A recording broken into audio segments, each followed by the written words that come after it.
आप सभी का मिशन टेक्नीशियन यूट्यूब चैनल पर स्वागत है। अगर आपने चैनल को सब्सक्राइब नहीं किया है तो चैनल को सब्सक्राइब जरूर करें और हमारे टेलीग्राम चैनल को ज्वाइन करें, जिसका लिंक आपको डिस्क्रिप्शन में मिल जाएगा। चलिए 2 सितंबर के टेस्ट की ओर चलते हैं। टेस्ट के क्वेश्चंस क्या थे हमारा पहला प्रश्न था, आंतरिक थ्रेड खालिस्तान के द्वारा काटे जाते हैं, टेप के द्वारा, डाई के द्वारा, रिमर के द्वारा या थ्रेड चेजर के द्वारा।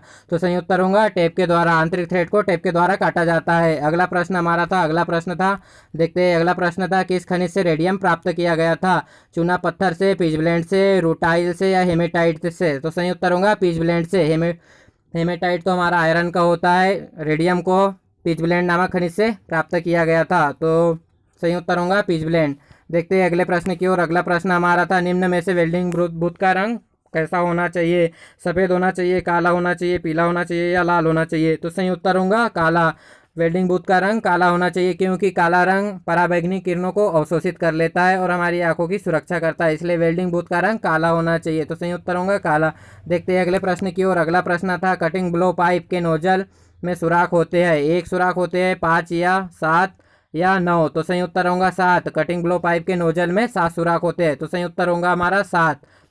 चलिए देखते हैं अगले प्रश्न की ओर। अगला प्रश्न हमारा था, ट्विस्टर ड्रिल में खालिस्तान एंगल होते हैं 2, 3, 4, 6? तो सही उत्तर होगा 4। ट्विस्टर ड्रिल में 4 एंगल होते हैं। देख लेते हैं, यह चित्र है, यह चित्र में चारों एंगल दिखाए गए हैं।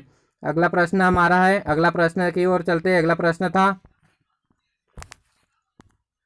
प्रश्न था, डायमंड व्हील के साथ सीमेंटेड कार्बाइड की ग्राइंडिंग और लेपिंग के लिए पैराफिन और पानी के मिश्रण को प्रचुर मात्रा में डाला जाता है, जिसका अनुपात होता है 1:10 होता है, 1:1 होता है, 10:1 होता है या 1:5 होता है? तो इसका सही उत्तर होगा 1:1 होता है। तो ऑप्शन बी करेक्ट आंसर होगा, 1:1 होता है। पैराफिन और पानी का मिश्रण हमारा 1:1 के अनुपात में होता है। तो सही उत्तर बी होगा। चलिए देखते हैं अगले प्रश्न की ओर। अगला प्रश्न था, सेपर में कटिंग स्ट्रोक से रिटर्न स्ट्रोक का स्टैंडर्ड अनुपात होता है। सेपर में कटिंग से रिटर्न स्ट्रोक का स्टैंडर्ड अनुपात 3:2 के अनुपात में होता है। तो सही उत्तर होगा 3:2। ये हमारा सही उत्तर होगा। चलिए देखते हैं अगले प्रश्न की ओर। प्रश्न था, सेपर में फीड दी जाती है, return stroke, forward stroke, both forward and return, none of the एबो? तो सेपर मशीन में फॉरवर्ड स्ट्रोक में फीड दी जाती है। सेपर मशीन फॉरवर्ड स्ट्रोक में कटिंग करती है। तो सही उत्तर होगा फॉरवर्ड स्ट्रोक।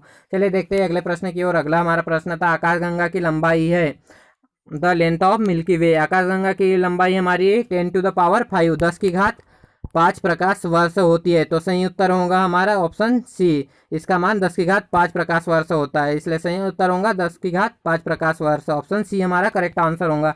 चलिए देखते हैं अगले प्रश्न की ओर। अगला प्रश्न हमारा था, यदि आयत की लंबाई में 10% की वृद्धि कर दी जाए, लंबाई में हम 10% की वृद्धि कर रहे हैं और चौड़ाई में 5% की कमी, तो क्षेत्रफल पे क्या प्रभाव पड़ेगा? देखते हैं क्षेत्रफल पे क्या प्रभाव पड़ता है।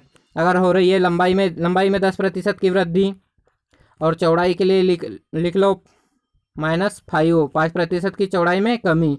यहाँ पे आ जाएगा -10% की वृद्धि गुणित 5% की कमी बटे 100। तो यह कट के आ जाएगा ये 0.5, तो यह हो जाएगा 5 - 0.5, तो आ जाएगा सही उत्तर 4.5। तो सही उत्तर होगा 4.5% बढ़ेंगी, क्योंकि उत्तर प्लस में 4.5 आया है। अगर आयत की लंबाई में 10% की वृद्धि कर दी जाए और चौड़ाई में 5% की कमी कर दी जाए तो क्षेत्रफल हमारा 4.5% बढ़ जाएगा। तो सही उत्तर होगा 4.5% की वृद्धि हो जाएंगी, इंक्रीज बाई 4.5%। ये हमारे 10 क्वेश्चन थे जिनके सॉल्यूशन आज हमने किए। अगर आप चैनल पर नए हैं तो चैनल को सब्सक्राइब जरूर करें। धन्यवाद।